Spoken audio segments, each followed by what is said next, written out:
But motor racing had lost one of its figureheads. At the age of 90, Enzo Ferrari died in his hometown of Modena after a life devoted to the sport. His cars may race forever, but would the sport ever be the same without the man himself? Berger tried harder than ever at Spa, showing Ferrari team resolve at its best. Alain Prost, second on the grid, said he had to win this one in order to stay in the hunt. But Ayrton Senna was on pole again for a record-equaling 9th time in the year. There was a strange helmet in Williams' number 5.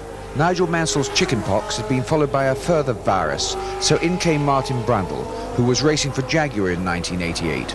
Understandably, he derived great satisfaction from being quickest in Saturday's wet qualifying. Yes, quickest in the rain gave me some pleasure to be a bit quicker than Senna in the rain. We'll have to wait and see what tomorrow brings. Stay out of trouble in that first hairpin, I hope. That's always a difficult problem here at Spa. And obviously concentrate on getting the car to the end of the race more than anything. You know, if I get a chance, then I'll nail it, see if I can get it in the top 6. Is there a point to make to the other Formula One team managers? Yes, I'm halfway there already this weekend, but I'm sure they'd like to see a nice, consistently fast lap speed through the race, and might get a few phone calls next week, who knows, funny game. You want to be back in F1? Only if I can come back with a top team. The team I'm with, TWR Jaguar, a very good team, and I don't want to come back and be an also-ran and give you fill up your midfield so you can say how good Senna is being this much faster than everybody else. It's yeah, it's no fun. The motivation that gets us to this level certainly won't allow me to become an also-ran. Not interested. Have you sort of rationalised your career and said, this is where I want to be, this is what I want to do? Yeah, I mean, I'm an old man now. I'm 29 a couple of months ago. No, I was feeling pretty strongly that way, that you must only be with a good team for finances, for lap speeds, for personal confidence, for safety, for all the right reasons. And having now driven for a top Grand Prix team, I must say it's rather confirmed what I was thinking. Yet more rain tested the resolve of several drivers, including Alain Prost. Did he think that racing in the rain was a valid part of motor racing? It's difficult because I'm 100% sure that nobody likes the wet condition.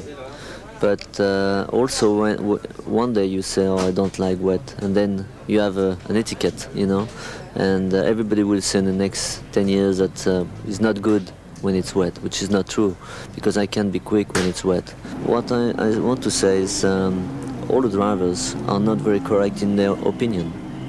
You know, I'm sure, and when you talk to them, nobody likes to run on the wet, but they never tell the truth.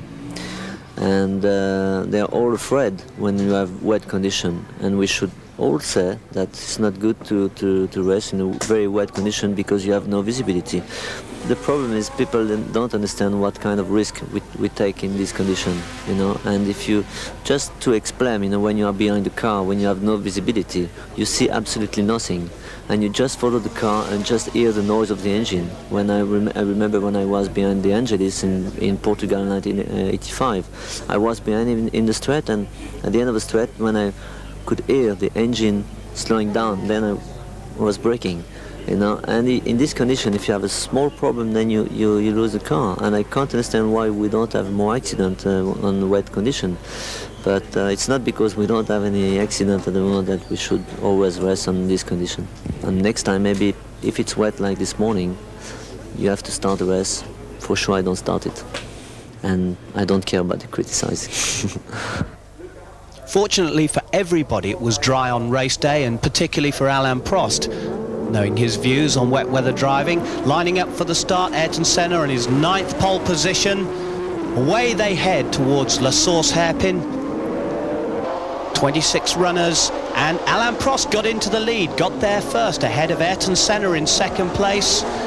And things were very tightly bunched at the back there in La Source, a right traffic jam if ever there was one. Prost in the lead, Senna 2nd, then the 2 Ferraris, then Boutsen up into 5th place. As he chopped across the bows of another car there.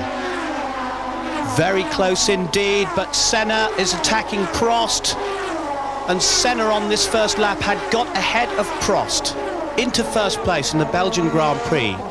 He won this race in 1985. Now, what can Prost do about this? Fleet McLaren, Fleet Ferrari, third and fourth. Boutsen on his home track, well up in fifth position. Sixth position, Nakajima. Nakajima up incredibly, Sterling. Yeah, well, when you consider he hadn't even qualified at Detroit and Monaco, it just shows how much he likes these fast circuits, and it's showing. And he's ahead of his teammate Nelson Piquet. Senna still in the lead, but Berger attacking Prost for that second place. No, he didn't quite make it. The Frenchman chopped across the nose of the Ferrari, but the Ferrari's dropped back and has in fact gone missing. Senna leading in the McLaren, and McLaren 1-2. So it was at this stage, and Alboreto up into third place. And there's Boutsen fourth, a fantastic performance with a normally aspirated car at this circuit. And there's Berger shaking his head. He'd got engine problems, and the Ferrari mechanics tried to fix it. There was Nakajima. Nakajima in fifth position at this stage with Nannini right behind him, and then in seventh place it was Nelson Piquet. There's Martin Brundle making progress through the field ahead of Capelli into 11th position. And Piquet attacking past Nannini and then catching up his teammate. But now Mauricio Gugelmin moved ahead of Capelli to take 12th place. So he's very good at fast circuits. He was good at Silverstone. There he was. Gugelmin has also got past Brundle. He's displaced Brundle for 11th place, and Nelson Piquet got ahead of his teammate Nakajima and up into 5th place, so Nakajima 6th and dropping back a little bit at this point. But the two marchers are now up on Patresi's tail. And I reckon they're just about to take him. But hold on, Gugelmin made a slight mistake there, and it seemed to be that he braked just a little bit too late. Yes, he has, and Capelli's got past him. The racing is that tight. One tiny mistake and the guys are right past you. So Capelli up into 11th place there, and Nakajima just waved Nannini past, so Nannini into 6th place, Nakajima slowing down, dropping back into 7th place at the moment. There's Nakajima. He went into the pits, he had engine problems and they couldn't cure that, so Capelli now moves to 10th position. Capelli the man on the move, the man to watch at the moment, as first of all he gets past Patrese into 9th place round the outside, then the inside. What a manoeuvre. Absolutely staggering. To try and do that in this sort of company is amazing, but he's done it. He's managed to get through. And disposed of Chiva to take 8th position. Capelli driving beautifully in the March Judd. And Alboreto in 3rd place and about to go out of the event. His engine had given up. You could hear how rough it was. Smoke pouring out of the back. Disastrous season for him up to this point. So he was out, and that means Capelli takes up another place. And Nannini attacking Piquet for 4th place. And look, he's going one side, then the other. He really means to pass him. And he's saying, get out of the way. In fact, they nudged it, if you noticed that there. Tremendous piece of driving, right through on the inside, and he's got him down the hill.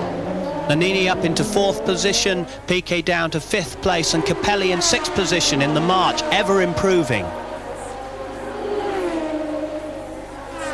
Through Eau Rouge, 180 miles an hour, and there's Senna in the lead on his last lap of the Belgian Grand Prix. The man who won here in '85, he takes the checkered flag. But this is where we would really have expected Prost to come in and win. It was a dry race, just his sort of circuit, but no, Senna's done it. Fantastic drive. And that 11th McLaren win gave them the Constructors' Championship with 5 events still to go. And the McLaren scoreline 7 to Senna, 4 to Prost. A demoralised Prost talked of defeat at this point. Yes, I think it's over. I mean, there's no point to believe that I can win all the races. Ayrton is very quick, even more motivated than he was at the beginning of the year. So there's no reason to. I'm not stupid. I've been twice world champion, and if I was 3 times world champion this year, being lucky by winning some races like Monaco, for example, I think it won't be good. I mean, I prefer like this. It's correct logic.